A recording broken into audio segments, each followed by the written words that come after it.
السلام علیکم ورحمۃ اللہ، ایک مرتبہ پھر حاضر خدمت سے ہیں اور یہ عامر آن لائن ہے۔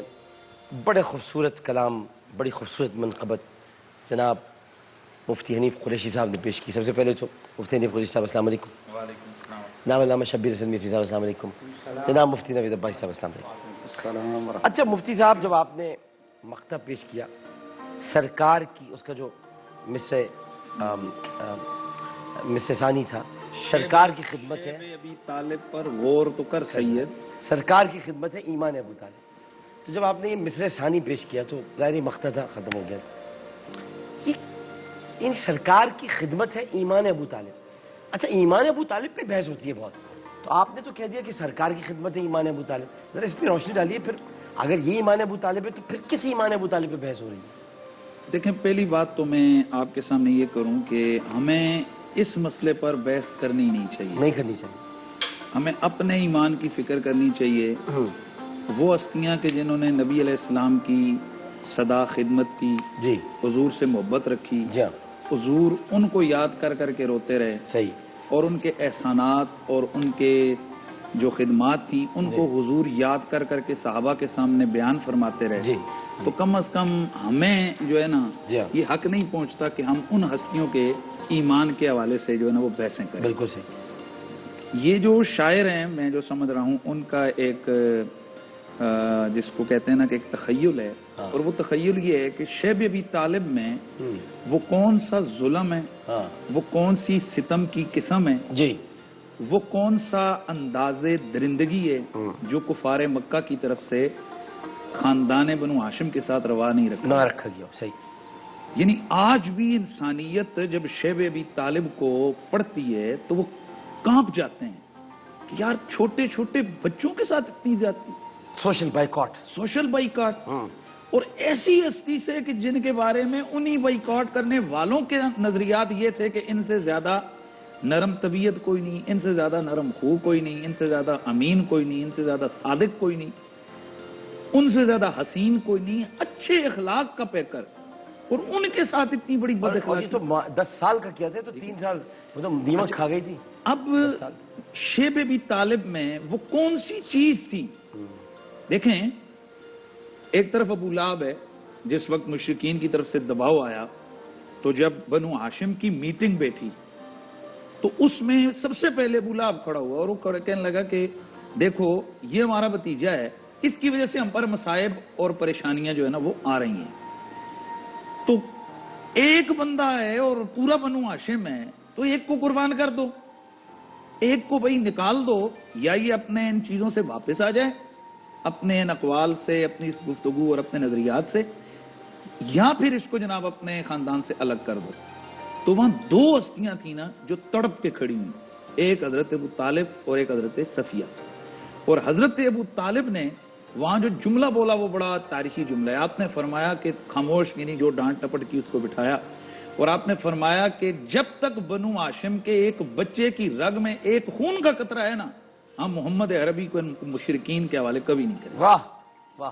اب ڈاکٹر صاحب کہ جب معاہدہ ہو گیا، شیب ابی طالب میں خاندان بنو ہاشم کو قید کر دیا گیا، اب اس سختیاں ہیں۔ میں اکثر کہا کرتا ہوں گفتگو کرتے ہوئے سننے والوں سے کہ 2 دن بچے روئے نا، بڑے بڑوں کی عقل ٹھکانے آ جاتی ہے۔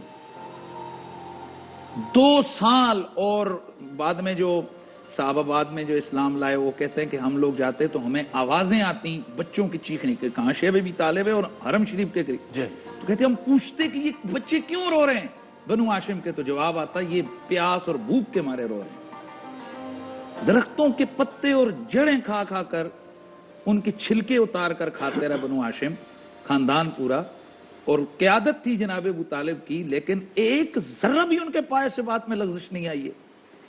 اب جو شاعر کا تخیل ہے نا وہ کیا ہے؟ وہ یہ، وہ کہتا ہے کہ دنیا کے اندر کوئی رشتہ، کوئی جو ہے نا آپ کو فائدہ وہ اس درجے پہ مضبوط نہیں کر سکتا ہے کہ آپ جناب بھوکے بھی رہیں، پیاسے بھی رہیں، آپ کے بچے بھی بلکیں، تڑپیں، سوشل بائیکاٹ بھی ہو، سب آپ کو الگ سے کر دیں، کہاں آپ کی وہ سرداری کے ایام اور آپ لوگوں کی آنکھوں کے تارے بنے، اور کہاں آپ کو جناب ایک گھاٹی کے اندر دھکیل لیے گئے اور آپ وہاں بولتے نہیں۔ تو ان کا تخیل یہ، وہ کہتے ہیں کہ یہ پاور ایمان کی ہوتی ہے کہ جس ایمان کی پاور پر بندہ یہاں تک گزر جاتا ہے وہ کہتا ہے کہ بچے جائے، خاندان جائے، قوم جائے، قبیلہ جائے، پر محمد عربی کی ذات سے جدائی برداشت۔ یہ وہ کہتے ہیں کہ شیب ابی طالب پر غور تو کر سید، سرکار کا کی خدمت ہے ایمان ابو طالب۔ جناب میسوی صاحب کمال کر دیا، واہ واہ۔ بسم اللہ الرحمن الرحیم۔ بہت خوبصورت بیان تھا ہمارے برادر عزیز مفتی صاحب کا۔ حضرت ابو طالب علیہ السلام کی ایمان میں شک کی بنیاد کیا ہے؟ اگر تھوڑا سا اس پہ ہم دیکھیں، ان کے ایمان پر ان لوگوں نے شک کیا ہے جن کو خود بعض مرتبہ حضور اکرم صلی اللہ علیہ وآلہ وسلم پر بھی شک ہوتا رہا اور بڑے طولانی عرصے تک وہ آگے بڑھتے رہے۔ حضرت ابو طالب علیہ السلام کے ایمان پر قطعاً کوئی دلیل کی ضرورت نہیں ہے۔ یہی جو بیان ہوا کہ تمام تکلیفوں، تمام مشکلات میں اس طرح سے رسول اکرم کا ساتھ دیا جیسے اپنے بیٹے کا ساتھ دے رہے، اور اپنے بیٹوں کو، اپنے گھر کو، اپنی عزت کو، اپنی آبرو کو، ہر چیز کو داؤ پہ لگائے۔ جگہ بدلتے رہتے تھے شیب ابی طالب میں کہ تم آج یہاں جعفر، تم آج یہاں نہیں سونا، تم یہاں اب سونا۔ میں ایک ذرا ایک مکروہ جملہ عرض کر رہا ہوں، نعوذ باللہ، ایک ایمان نہ رکھنے والا یا عناد رکھنے والا صرف اپنے بھائی کے بیٹے کے لیے اتنا کچھ کرے، یہ امکان نہیں رکھتا۔ یہ ایمان کی وہ منزل ہے کہ جس کو شاید ہم درک انہیں ضرورت نہ کیا کر تھی؟ وہ تو پھر اپنے کاموں میں لگ جاتے، وہ یہ کر کیوں رہے ہیں؟ نہیں، نہ ضرورت تھی، بلکہ ان کے ساتھ لگ جاتے اور دشمنی میں آ جاتے۔ یہاں ہم دیکھتے ہیں تاریخ کے ہر مرحلے میں۔ پھر وہ جو خطبہ نکاح آپ نے پڑھا حضرت خدیجہ سلام اللہ کے ساتھ رسول اکرم صلی اللہ علیہ وسلم، اس میں بھی اللہ تعالیٰ کی وحدانیت کا ذکر موجود ہے، اس میں خانہ کعبہ کے رب کا ذکر موجود ہے، اور یہ خاندان۔ اچھا، اب ہم اپنے زاویے سے بات کرتے ہیں۔ حضرت ابو طالب علیہ السلام 12 اماموں کے دادا ہیں، اور ہمارے ہاں امامت منصوص من اللہ ہے، اور یہ امکان نہیں رکھتا کہ منصوص من اللہ منصب پہ ایسی کوئی ہستی آئے، ایسا کوئی شخص آئے جس کے جد میں کوئی کافر رہا ہو ہمارے ہیں۔ تو حضرت ابو طالب علیہ السلام کا ایمان، جناب فاطمہ بنت اسد کا ایمان، پھر آپ دیکھیں نا خانہ کعبہ کی دیوار کے پاس کھڑی ہو کے دعا کرے، پالنے والے میرے اس حمل کو میرے لیے آسان کر دے، اور اس کے بعد دیوار کعبہ شک ہوتی ہے اور آپ اندر تشریف لے جاتے ہیں۔ 3 دن کے بعد حضور اکرم صلی اللہ علیہ وآلہ وسلم تشریف لاتے ہیں، اور اس کے بعد ان کے سامنے جب ان کو رکھا جاتا ہے تو مولا کائنات کی آنکھیں سب سے پہلے رسول اکرم کے چہرے پر پڑتی ہیں۔ یہ زوجہ اور یہ زوج، انہوں نے اسلام کی اتنی خدمت کی ہے کہ حضرت فاطمہ بنت اسد کے انتقال پر بھی گریہ کیا گیا ہے، افسوس کیا گیا ہے، اور تمام قربانیاں تاریخ میں لکھی جائیں۔ اگر آپ کسی کو پیسے بھی صحیح نہیں سمجھیں گے تو کیا آپ اپنا بچہ اس گھر میں دے دیں گے؟ سب امکان نہیں رکھتا، اصلا امکان نہیں رکھتا۔ اسی لیے میں کہتا ہوں کہ یہ تو صرف ایک دشمنی ہے بعض لوگوں کی اہل بیت علیہ السلام کے ساتھ، کہ الگ الگ عناوین پر انہوں نے آ کے ضرب لگائی، چاہے وہ جناب خدیجہ کے بارے میں ہو، چاہے وہ امیر المومنین السلام کے بارے میں ہو، چاہے جناب فاطمہ بنت اسد کے بارے میں ہو، چاہے اور وہ ہستیاں جو رسول اکرم صلی اللہ علیہ وسلم سے نزدیک تھی، صرف اس لیے کہ بدر اور احد میں کچھ ایسے لوگ مارے گئے تھے حضرت علیہ السلام کے ہاتھوں کہ جن کا کینہ ہم دیکھتے ہیں کربلا کا۔ عتبہ، شیبہ اور ولید نام لے دینا، 3 لوگ ہیں، عتبہ، شیبہ، ولید۔ جب کربلا کا واقعہ ختم ہوتا ہے، شام پہنچتے، وہاں پر بھی یزید کیا کہتا ہے کہ کاش میرے اجداد آج ہوتے تو دیکھتے کہ میں نے بدر کا بدلہ کیسے لے لیا۔ یہ سب چیزیں وہیں سے نکلتی ہیں، یزید اور اس کے بعد کے لوگوں کہ جنہوں نے حضرت امیر المومنین علی بن ابی طالب علیہ السلام اور ان کے متعلق افراد پر وہ چیزیں۔ اچھا، یہ مجھے بتائیں، جو بات کہہ رہے ہیں مفتی میسوی صاحب، میں اسے قطع کلامی معذرت چاہتا ہوں، جو آپ نے ابھی خطبے کا ذکر کیا، وہ خطبہ کیا تھا جو نکاح کے وقت پڑھایا گیا؟ میں اسے چاہ رہا ہوں آپ کی بات جائے۔ میں اس میں نا ڈاکٹر صاحب ایک تھوڑا سا میسوی صاحب نے بھی فرمایا ہے، جو میری معلومات ہیں اس کے مطابق ان کی کتب کے اندر بھی متقدمین میں کافی ساری روایات بڑی عجیب و غریب ہیں۔ اس لیے میں پہلے آغاز میں نے کہا تھا کہ ہمیں ایمان کے حوالے سے ہمارے بزرگ فرماتے ہیں کہ ہمیں بحث کرنی نہیں چاہیے، چپ خاموشی رہنی چاہیے، بہتر یہ کہ ہم ان کی خدمات اور ان کی محبت کی باتوں کو لوگوں کے اور اس سامنے پر ہم خاموش رہیں۔ چونکہ روایات، ایمان تو قطعی ہے، روایات جو ہے نا وہ بہت ساری مل جاتی ہیں، لہٰذا ہمیں وہ ایک اس جس کو کہتے ہیں نیگیٹو سائیڈ کے حوالے سے ہم جانا ہی نہیں چاہیے۔ آپ نے جو بات کی ہے حضرت ابو طالب کے خطبہ نکاح کے حوالے سے، تو میں اس سے بھی پہلے ایک بات آپ کو عرض کروں کہ جناب حضرت ابو طالب میرے نبی کے سب سے پہلے نعت خوان ہیں۔ حضرت حسان بن ثابت کی جو نعت خوانی ہے، آپ حیران ہوں گے کہ انہوں نے حضرت ابو طالب کی نعت پر تضمین لکھی ہے۔ اچھا حضرت ابو طالب نے حضور کی نعت اس وقت لکھی کہ جب ابھی حضور نے اعلان نبوت نہیں فرمایا تھا. اور اب سوال یہ پیدا ہوتا ہے کہ آپ اس سے پہلے یہ کس طرح سے سمجھ رہے ہیں اور ان کی شانوں میں اس طرح بیان فرما رہے ہیں. تو اس کا آسان سا جواب ہے کہ جس ہستی کی آنکھوں کے سامنے اس نور کی آمد ہوئی ہو. میرا بھائی بچہ میرا بھتیجا میرے گھر میں ایک شانے لے کر آتا ہے کہ جب رسول اللہ تشریف لائے, کان آپ کی والدہ فرماتی ہیں کان مکحولن مدعونن مختونن مغسولن معطرن مطارن ساجدہ لما ولد رسول اللہ صلی اللہ علیہ وسلم فتزلزلت الکعبہ ولم تسکن ثلاثۃ ایام ولیالیہن. کعبہ 3 دن جھومتا رہا ہے, او انوار کی بارش ہو رہی ہے. آپ کی ولادت تو ایک عظیم جو ہے نا واقعہ تھا جس نے کیا سے کیا کر دیا. سوال یہ پیدا ہوتا ہے کہ کیا اس گھر والوں کو نہیں پتا تھا کہ یہ اتنی عالی شان ہستی کون آئی ہے کہ جس کے آنے سے ہلچل مچ گئی ہے؟ یقیناً پتا تھا. آغاز دن سے ہی بنو ہاشم کے خاندان میں یہ بات بالکل جو ہے نا وہ مسلمہ تھی. پھر حضرت سیدنا عبد المطلب ان کا اپنی اولاد کے سامنے اور پھر حضرت عبد المطلب کا اپنی نشست پر رسول اللہ کو بٹھانا اور اپنے بچوں سے فرمانا کہ یہ وہ کہ جس کی برکتیں اور عظمتوں کی بشارتیں میں نے بڑے عرصے سے جناب میں نے سنی ہوئی ہیں اور تم نے اس کی عزت بھی کرنی ہے اور اس کا خیال بھی رکھنا ہے. اب میں بات کو ذرا اختصار کی طرف لے کے آؤں. جناب ابو طالب کو میرے نبی کے بچپن سے ان کی علامات نبوت ان کو دیکھی ہوئی تھی. 13 برس کی عمر ہے جب سرکار مدینہ کی, تو جب آپ لے کر شام کی طرف جا رہے ہیں ان کو تجارت کے لیے, تو وہاں پر وہ راہب نے, وہ بڑا مشہور واقعہ ہے کہ راہب نے جس وقت دعوت پکائی اور کہا جی سب آنا ہے, تو حضرت ابو طالب باقی لوگوں نے چھوٹا سمجھ کے عمر میں حضور کو سامان کے پاس کہا آپ بیٹھو ہم کھانا کھا کے آتے ہیں, آپ کے لیے آتے ہوئے لے آئیں گے. تو جب اس راہب نے ایسے سے دیکھا, کہا سب آ گئے, انہوں نے کہا جی, کہا کوئی رہتا تو نہیں, کہا بس ایک یتیم رہتا تھا. انہوں نے کہا جی ان کو بھی بلا لیں آپ. تو جب وہ آئے ان کو الگ سے بٹھا کے عزت اور تکریم سے حضرت ابو طالب حضور کو انہوں نے خدمت پیش کی. تو اس وقت حضرت ابو طالب سے پوچھتا ہے کہ یہ بچہ کیا لگتا ہے آپ کا؟ آپ نے فرمایا کہ میرا بیٹا ہے. انہوں نے کہا اگر بیٹا ہے تو پھر یہ وہ نہیں جو میں سمجھاؤں, اور یہ اگر وہی ہے جو میں سمجھاؤں تو پھر یہ بیٹا نہیں ہو سکتا, یہ آپ کا بھتیجا ہو سکتا ہے. تو حضرت ابو طالب نے فرمایا جی ہاں میرا بھتیجا ہے. تو کہا کہ آپ ان کو شام نہ لے جائیں کہ وہاں یہود ان کی علامات نبوت پہچان کر ان کو کہیں قتل نہ کر دیں, شہید نہ کر دیں. اب یہ بڑا مارکت الآراء جملہ ہے میرا ڈاکٹر صاحب. جناب ابو طالب نے اپنا وہ جو سامان تھا وہ قافلے والوں کے حوالے کر دیا, تجارت کا سارا سامان لے لو, اور حضور کو اکیلے لے کر واپس آ گئے.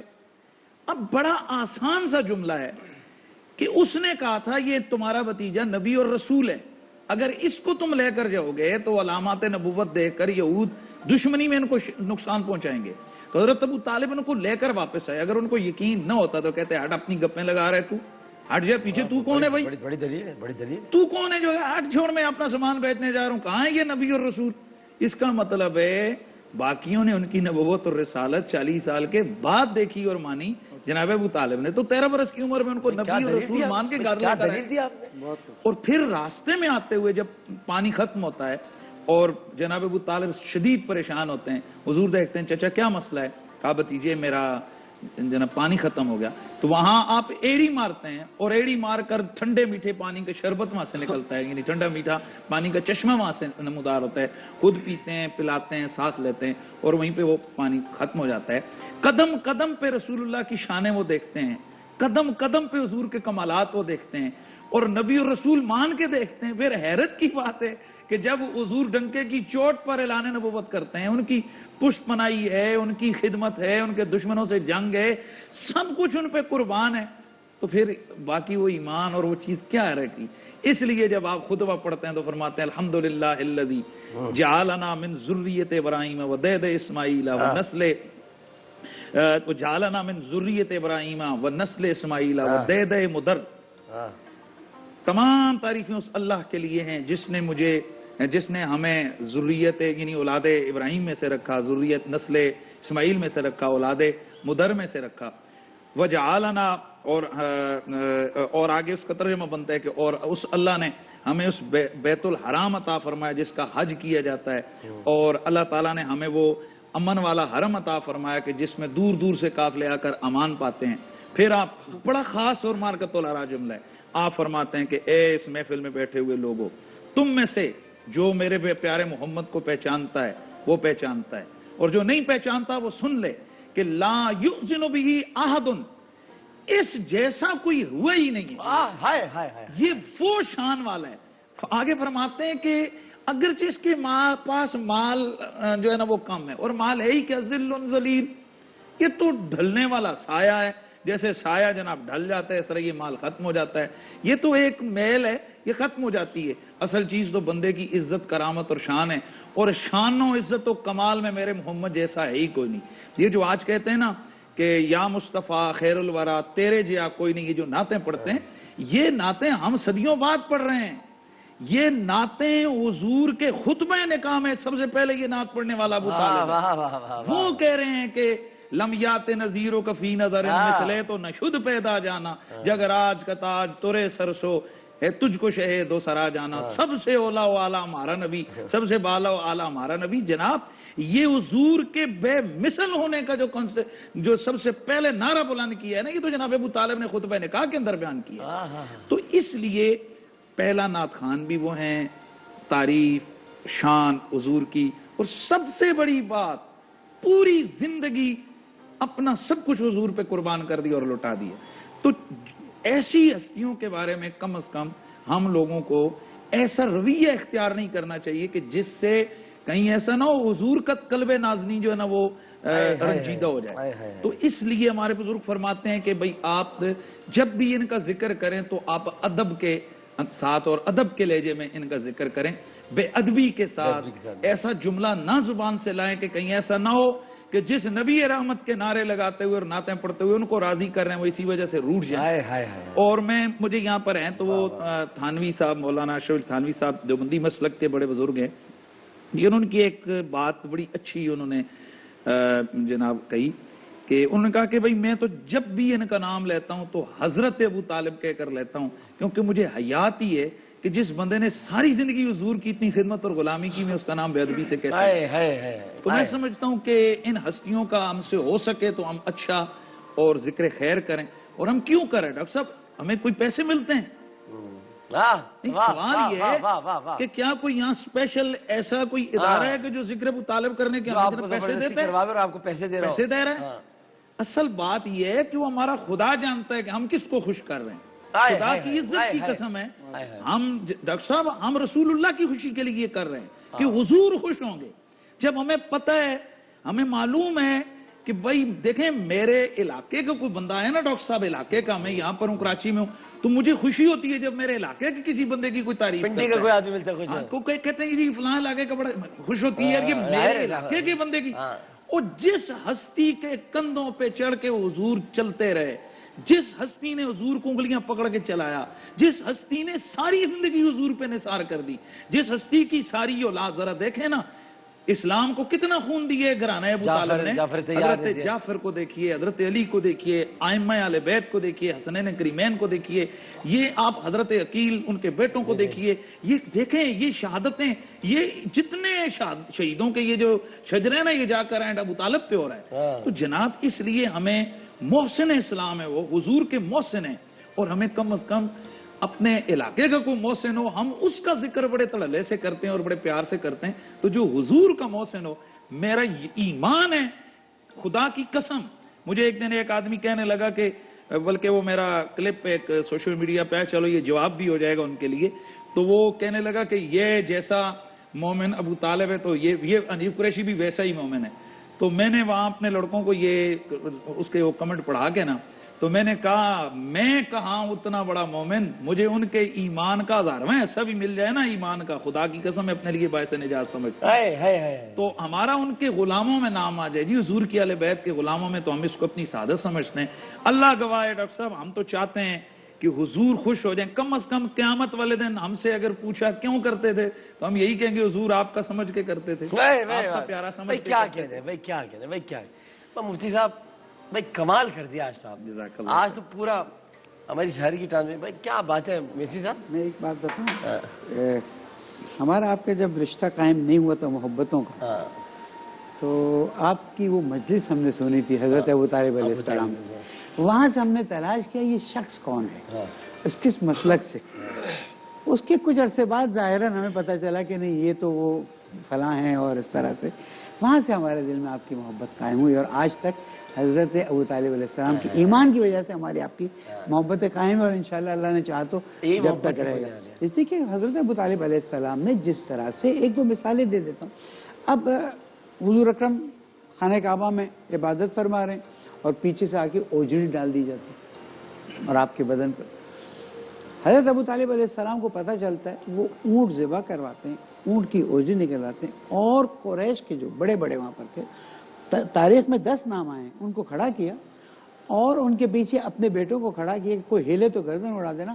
سب کی مونچھوں پہ لگوایا اور لگوا کے کہا کہ اس دفعہ تو تم نے میرے بھتیجے کے ساتھ یہ کر ڈالا اور میں تمہیں صرف یہیں تک اوجڑیاں تمہاری مونچھوں پہ لگوا رہا ہوں، اس کے بعد اگر تم نے کیا تو وہ حشر کروں گا کہ تم سوچ بھی نہیں سکتے تھے. اور تاریخ میں اللہ سبحانہ وتعالیٰ نے جس طرح سے حضرت ابو طالب علیہ السلام کے سائے میں حضور اکرم صلی اللہ علیہ وآلہ وسلم کو رکھا تھا، کیوں رسول اکرم صلی اللہ علیہ وآلہ وسلم حضرت ابو طالب علیہ السلام اور حضرت خدیجہ سلام علیہ کے وصال پر عام الحزن اعلان کریں؟ غم کا سال. ہاں، یعنی ایک دن منا لینا. لوگ کہتے ہیں دن مت مناؤ، دن مت مناؤ.